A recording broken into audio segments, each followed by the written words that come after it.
Menariknya adalah karena ini cuma sekali dalam setahun. Oke. Oke, dan kalau sudah lewat, selesai. Lailatul Qadar ada di bulan Ramadan. Lailatul Qadar ada di 10 hari terakhir di bulan Ramadan.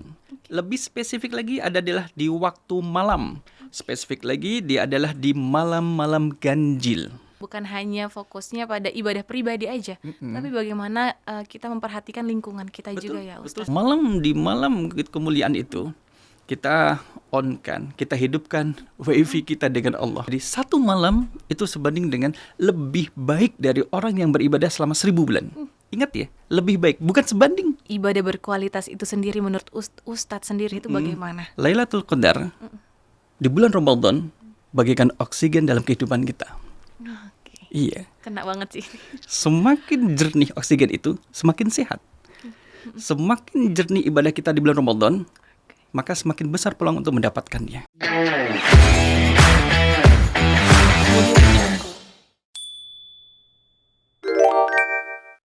Assalamualaikum warahmatullahi wabarakatuh. Halo, hai sobat muda mendunia.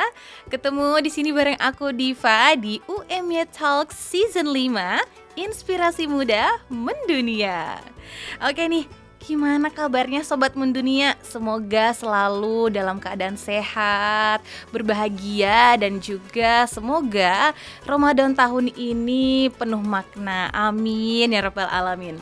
Sobat, nih kalau dengar kata Lailatul Qadar, kira-kira apa sih yang terbesit di pikiran? Apa sih yang kira-kiranya tuh di pikiran sobat muda mendunia langsung tergambarkan?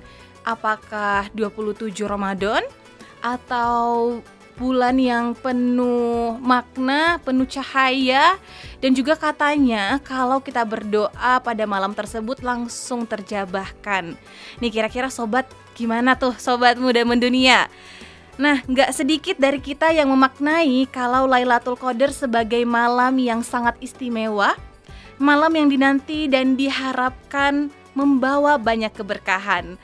Nah sobat, di episode kali ini kita nggak cuma membahas tentang kapan sih Lailatul Qadar itu, tapi lebih mendalam lagi dan bagaimana Lailatul Qadar itu memberikan membentuk kesadaran, sikap, dan juga akhlak kita bahkan setelah bulan Ramadan berlalu. Dan untuk mengobrolin topik yang sangat-sangat penting ini, hari ini di UMY Talks kita kedatangan narasumber yang insya Allah akan mengajak kita memahami Lailatul Qadar secara komprehensif dan juga penuh makna. Beliau adalah Ustaz Talkis Nurdianto LC.MA PhD yang merupakan salah satu dosen yang ada di Universitas Muhammadiyah Yogyakarta. Assalamualaikum Ustaz. Assalamualaikum wabarakatuh. Wow, gimana kabarnya Ustaz? Alhamdulillah tetap sehat, semangat, dan ceria. Ceria, nih sobat muda mendunia nggak boleh kalah ya, harus tetap ceria juga. Sobat muda mendunia, di sini kita ada Ustadz, boleh disapa dulu. Assalamualaikum sobat muda mendunia, dimanapun berada, tetap ceria dan semangat untuk belajar. Betul sekali, Ustadz. Lailatul Qadar ini selalu disebut sebagai malam yang dimana lebih baik dari 1000 bulan. Tapi seringkali kita memaknainya hanya sebagai makna yang mana malam yang istimewa secara waktu, Ustadz. Nah, aku ingin membuka diskusi dari pertanyaan yang lebih mendasar dulu, Ustadz. Boleh.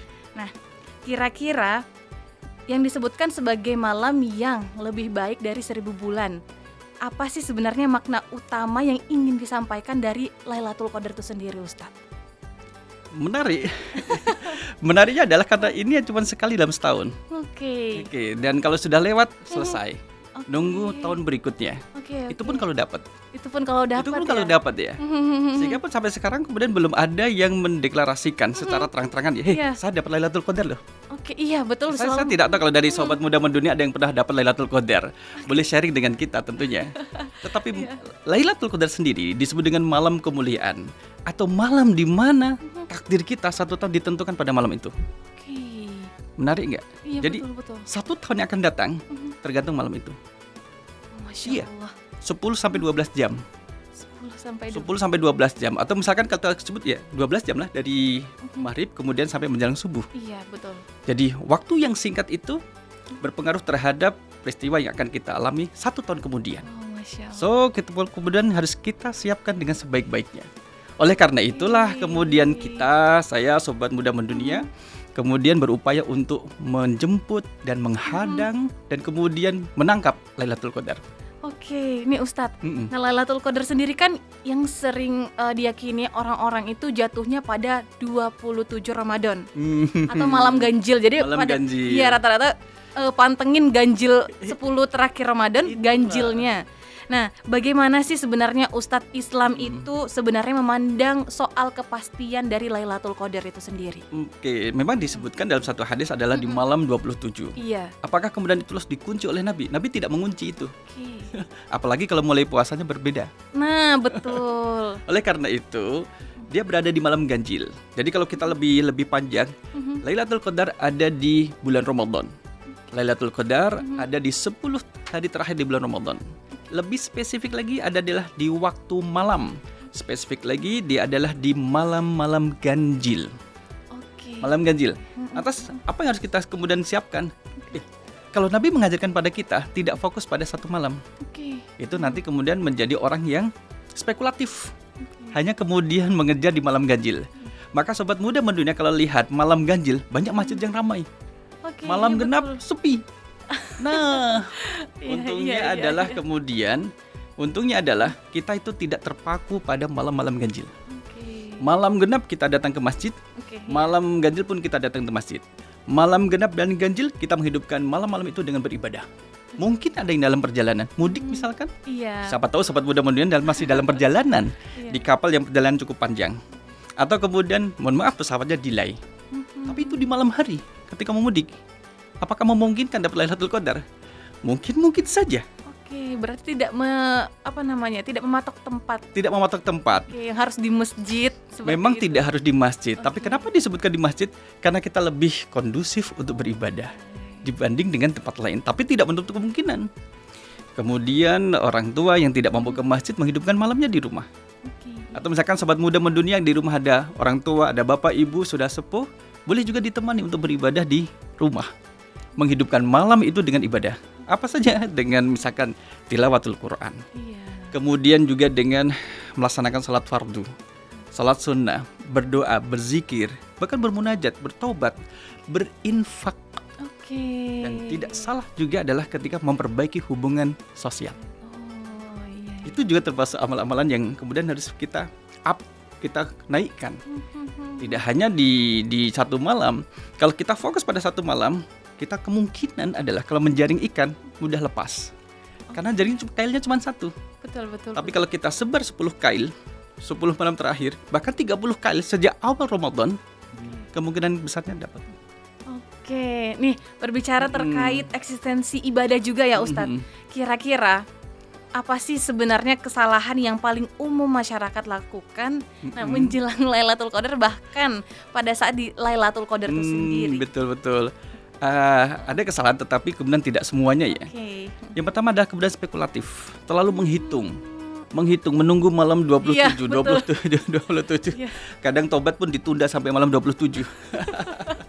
Itu ada kesalahan yang fatal ya, tapi masih bisa diperbaiki. Yang kedua adalah kemudian kesalahan dengan masalah gejala alam. Mereka mengkaitkan dengan gejala alam. Iya. Maksudnya begini adalah, kalau malam Lailatul Qadar itu adalah kemudian misalkan dikaitkan dengan sesuatu yang mistis. Oh iya. Ya di beberapa Betul, tempat ada tidak yang sesuatu jarang. mistis kayak Betul. gitu. Nah, itu kemudian menjadi satu yang salah. Nah kemudian juga mungkin termasuk harus yang diperbaiki adalah ketika malam Lailatul Qadar itu adalah tidak hanya fokus pada ibadah secara personal antara kita dengan Allah, tapi kita juga harus memperhatikan dengan sesama. Ya kan? Kadang kan kita bersifat individualis ya. Iya. Yang penting saya sholat, yang penting. Tapi tetangga kemudian ada yang memerlukan bantuan. Kadang-kadang kemudian orang tua kemudian fokus pada ibadah di Lailatul Qadar. Anaknya kemudian nangis. Atau sebaliknya, anak kemudian cuek terhadap kondisi orang tuanya pada malam itu. Nah ini harus kita perbaiki, menjaga keseimbangan antara kesalahan secara sosial maupun kesalahan secara personal antara kita dengan Allah dan kita dengan sesama. Itu harus diperhatikan juga. Oke, betul. Jadi tidak hanya benar ya Sobat Mendunia, bukan hanya fokusnya pada ibadah pribadi aja, tapi bagaimana kita memperhatikan lingkungan kita juga ya Betul, Ustaz. sekitar kita harus kita perhatikan. Jadi solihun linafsi wa muslihun lighairi. Masya Allah. Jadi kemudian sobat muda-muda bisa menjadi seorang secara pribadi soleh, tapi kemudian mengajak orang lain juga untuk soleh. Betul. Ada yang ketinggalan, menjadi panitia Ramadan. Nah, Nah, itu bisa menjadi salah satu sarana untuk mendapatkan Lailatul Qadar. Kenapa? Oke. Karena dia memberikan kemudahan kepada orang iktikaf. bentuk pengabdiannya ya. Betul, memudahkan orang untuk sholat tarawih, sholat fardu, ngasih konsumsi, itu juga amal soleh. Sehingga ketika malam itu kita isi dengan kesolehan amal berbagai macam, maka itulah kemudian menjadi lipat ganda. Masya Allah sekali. Nah, berbicara tentang malam Lailatul Qadar sendiri ya Ustadz. Tadi kan udah disebutkan bahwasanya tidak menentukan di satu malam dan tidak diketahui. Nah, mengapa nih menurut Ustadz Allah tuh justru merahasiakan waktu Lailatul Qadar itu sendiri? Jadi kita berbicara tentang rahasia ya. Iya. Kayak jodoh ya. Aduh. Jodoh Itu berat sih Ustadz. Artinya adalah kita tidak tahu ya, tidak tahu. Tapi memang kemudian kita harus berburu kemudian berusaha untuk mendapatkan malam itu.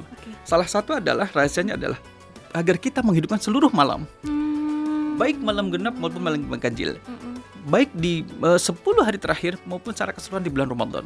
Bayangkan, seseorang bisa wisuda, mahasiswa bisa wisuda, karena ada kemudian tahapan-tahapannya. Iya betul. Jadi mahasiswa baru, kemudian ikut ospek, ikut perkuliahan, buat proposal, ujian, baru dia wisuda. Betul. Lailatul Qadar itu seperti mahasiswa yang wisuda. Oke. Bagaimana orang itu bisa wisuda kalau dia tidak jadi mahasiswa? Bagaimana dia wisuda kalau dia tidak mengerjakan tugas akhir atau skripsi atau sejenisnya? Nah, bagaimana orang itu dapat Lailatul Qadar di sebagian akhir malam terakhir di bulan Ramadan kalau tidak mulai pemanasannya itu di awal bulan Ramadan? Jadi memang disitulah Allah merahasiakan, jangan hanya fokus dalam satu waktu, tapi kemudian hidupkan seluruh malam di bulan Ramadan. Kalau perlu, dampaknya adalah setelah Ramadan masih semangat beribadah. Oke. Apalagi kemudian sobat muda yang masih sehat, Muda ini ya. muda mendunia. Jangan mau kalah ya, Jadi- sobat. Iktikaf di masjid cuma malam hari, lewat. Waduh. Gunung ku daki, lautan ku seberangi, Wah. masjid ku lewati. Aduh, Jangan. enggak Ustaz.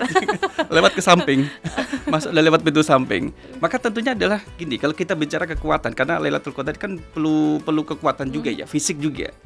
Seyogyanya sobat muda lebih memiliki potensi yang besar untuk mendapatkannya.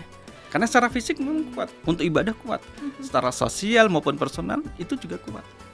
Oke, Iya. betul. Ini peluangnya. Kita tidak mau kalah dengan generasi terdahulu. Kita tidak mau kalah dengan orang tua kita. Mereka dengan sisa tenaga yang ada, Iya. itu masih semangatnya. Dan tidak ketinggalan. Sobat muda yang jadi mahasiswi, kaum hawa, ahwat, itu bisa mendapatkannya. Ikut berkompetisi.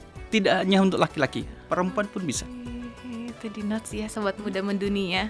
Jadi tidak hanya laki-laki tetapi perempuan semuanya bisa merasakan Tanpa kecuali. tanpa terkecuali. Tanpa kecuali. Oke, baik Ustadz, nih banyak orang nih yang menghidupkan malam Lailatul Qadar dengan ibadah intens ya. Melakukan sholat sunnah sebelumnya hanya mungkin qobliyah 2 rakaat, tiba-tiba jadi 6 rakaat mungkin Ustadz ya. Kalau niatnya sudah bersemangat.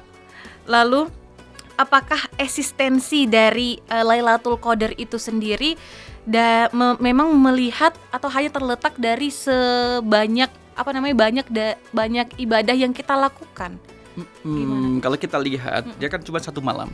Oke. Dan malam itu tadi kita sebutkan 10-12 jam. Jadi kita bisa melakukan banyak hal. Kita bisa melakukan banyak hal. Tidak hanya kemudian satu hal saja. Memang kalau seseorang yang beribadah di malam itu, berlipat ganda pahalanya. Berlipat ganda pahalanya. Sehingga kita jangan cukup dengan ibadah personal. Oke. Jadi kemudian kita menjadi orang yang kemudian terbuka. Nabi SAW ketika itikaf juga membantu yang lain. Gitu. Nabi ketika itikaf juga memperhatikan keluarganya. Iya. Jadi itu diperhatikan. Memang kemudian kita diajukan untuk menghidupkan malam dengan ibadah, baik ibadah yang mahdoh ataupun gairu mahdoh. Baik ibadah yang bersifat ada jasadiyah menggunakan fisik kita ataupun menggunakan maliyah. Bahkan kita bisa mengisi dengan ibadah ilmiah, dengan ilmu yang kemudian kita ajarkan pada waktu kita berada di malam tersebut. Jadi banyak hal. Jadi kalau orang mengatakan, saya mau ngapain ya malam ini ya? Iya. Banyak kegiatan yang bisa kita lakukan. Tapi jangan lupa semua harus dilakukan karena Allah SWT. Niatnya berarti Iya, perlu maka diperbaiki ya. betul ketika sobat muda kemudian membawa gadget, membawa dawai, Iya. itu kan ada koneksinya kan untuk mendapat wifi, untuk bisa akses datanya.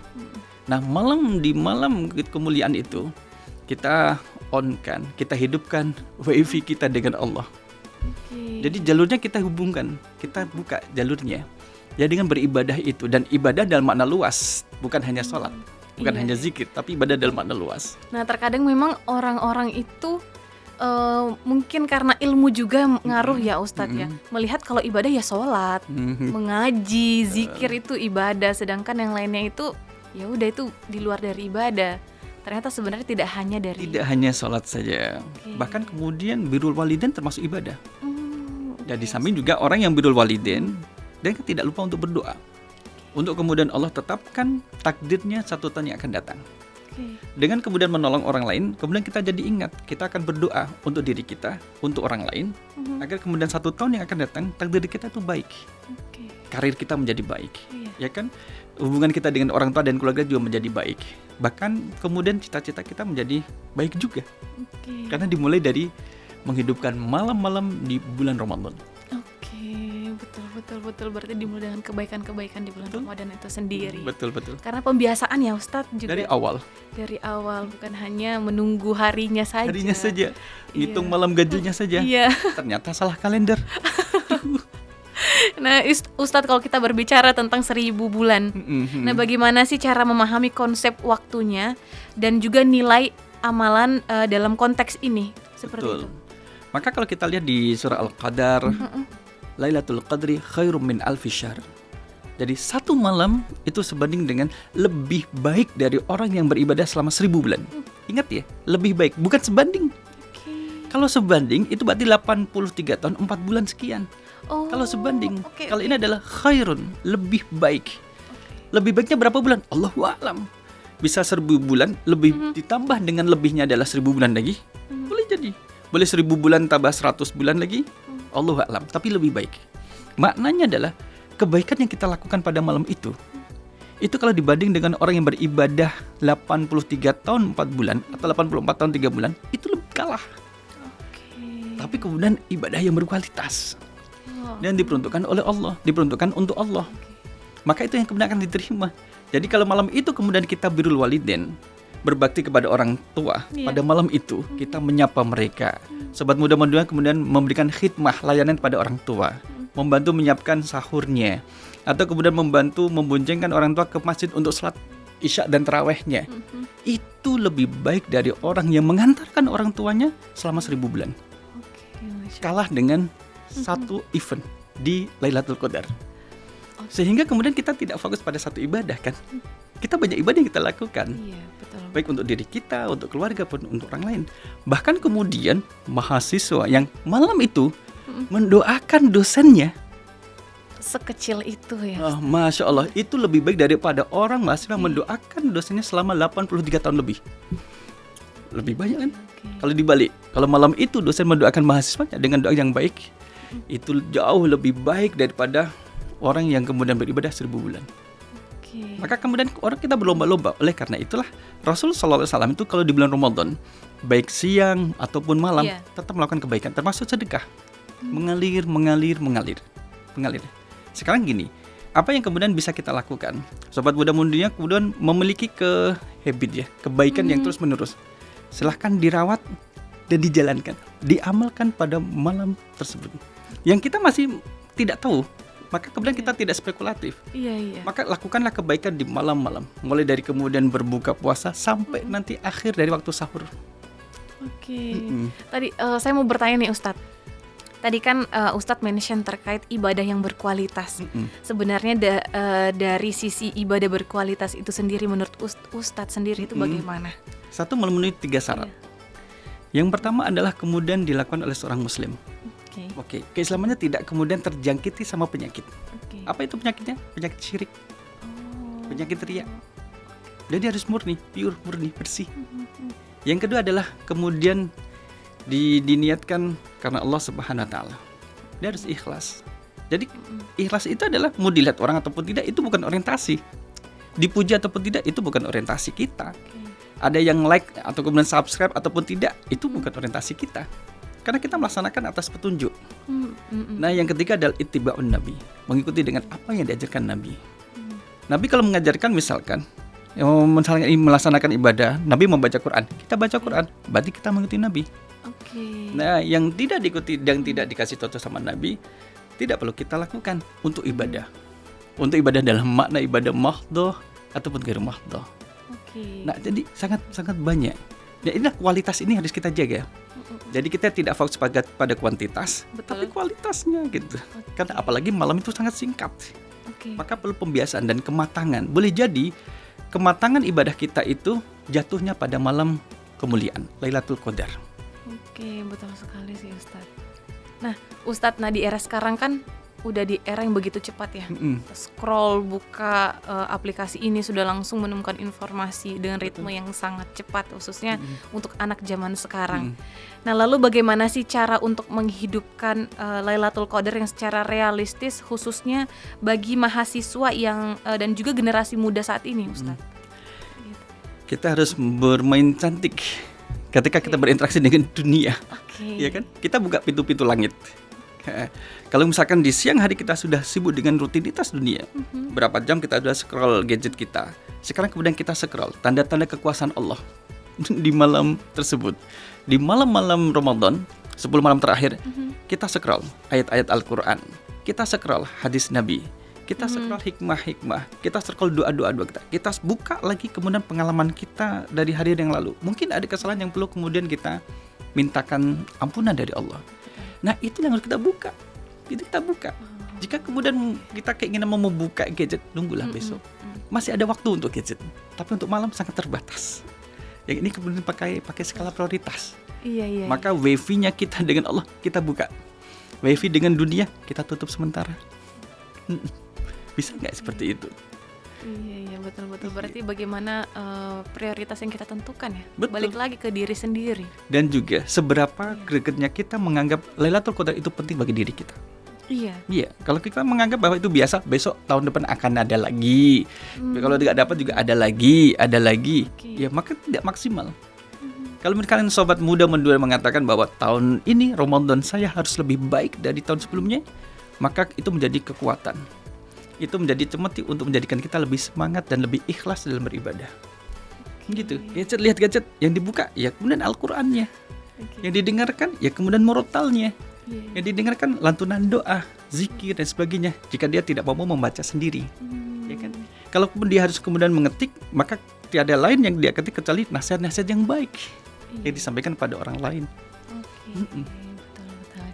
Nah, terakhir nih Ustadz, sebagai penutup, apa pesan yang ingin Ustadz sampaikan agar Lailatul Qadar tidak hanya berhenti sebagai ibadah di bulan Ramadan, khususnya di malam yang tertentu saja, di 10 malam terakhir Ramadan tersebut, tetapi menjadi nilai hidup dan juga menjadi ibadah yang kiranya sudah melekat pada keseharian kita. Gitu. Lailatul Qadar di bulan Ramadan bagaikan oksigen dalam kehidupan kita. Iya. Kena banget sih. Semakin jernih oksigen itu, semakin sehat. Semakin jernih ibadah kita di bulan Ramadan, maka semakin besar peluang untuk mendapatkannya. Ramadan memang akan berlalu, tapi kemudian tarbiyah Ramadaniyah, pendidikan Ramadan akan terus berlanjut. Sebagaimana udara yang kemudian kita hirup, kita keluarkan, kita akan menghirup udara yang lebih segar berikutnya. Oleh karena itulah sobat muda mendunia, kita dan Lailatul Qadar ibarat dua mata uang yang tidak bisa dipisahkan. Tapi dia nempel. Cuman dia tidak tahu apa yang ada di sebelahnya. Sama seperti kita juga tidak tahu apakah kita sudah pernah dapat ataupun tidak. Tapi kita terus berusaha. Selama kemudian kita dikasih kesempatan oleh Allah, kita berkesempatan untuk mendapatkannya sebagaimana yang lain. Allahu a'lam bishawab. Masya Allah, terima kasih banyak Ustadz. Begitulah sobat mendunia ya. Sobat muda mendunia, dari obrolan kita pada hari ini, kita jadi sadar bahwasannya Lailatul Qadar itu bukan hanya malam yang dicari, tapi juga nilai yang seharusnya hidup dalam keseharian kita. Betul ya Betul. Ustadz ya. Bukan hanya kita cari di 10 malam terakhir Ramadan aja, tetapi memang betul-betul bagaimana ibadah yang kita lakukan sungguh-sungguh dimulai dari awal Ramadan sebagai bentuk pembiasaan ibadah kita hingga akhir, dan dimaksimalkan, ditambah maksimal lagi di 10 malam Ramadan itu. Lalu ibadah juga bukan tentang siapa yang paling terlihat nih Sobat Muda Mendunia, tapi siapa yang paling konsisten walaupun tidak terlihat. Kata-kata hari ini. Masya Allah. Nah, terima kasih banyak Terima kami kasih, ucapkan sama-sama. kepada Ustadz Talkis Sama-sama. sudah bersedia hadir Terima kasih. pada UMY Talks Season 5, memberikan wawasan, membuka pemikiran kita bahwasanya ibadah itu bukan hanya tentang sholat, bukan hanya tentang zikir, ngaji, tetapi ternyata banyak hal yang bisa bernilai ibadah di mata Allah. Masya Allah, tergantung lagi innama a'malu binniyat ya Ustaz. Masya Allah. Segala sesuatu hal berdasar dari niatnya ya Ustaz. Betul. Niat kita baik, insya Allah terbalaskan dengan hal-hal baik juga. Dan juga tidak lupa berterima kasih kepada Sobat Muda Mendunia yang sudah menonton, mendengarkan podcast UMY Talks hingga akhir. Di sini aku Diva pamit undur diri. Jangan lupa untuk like, share, dan juga komen. Next season bakal pengen dengerin apa sih Sobat Muda Mendunia? Nah, langsung aja di komen di kolom komentar ya. Aku Diva pamit undur diri. Sampai jumpa di episode berikutnya, tentunya di podcast UMY Talk Season 5, Inspirasi Muda Mendunia. Wassalamualaikum warahmatullahi wabarakatuh. Waalaikumsalam warahmatullahi wabarakatuh.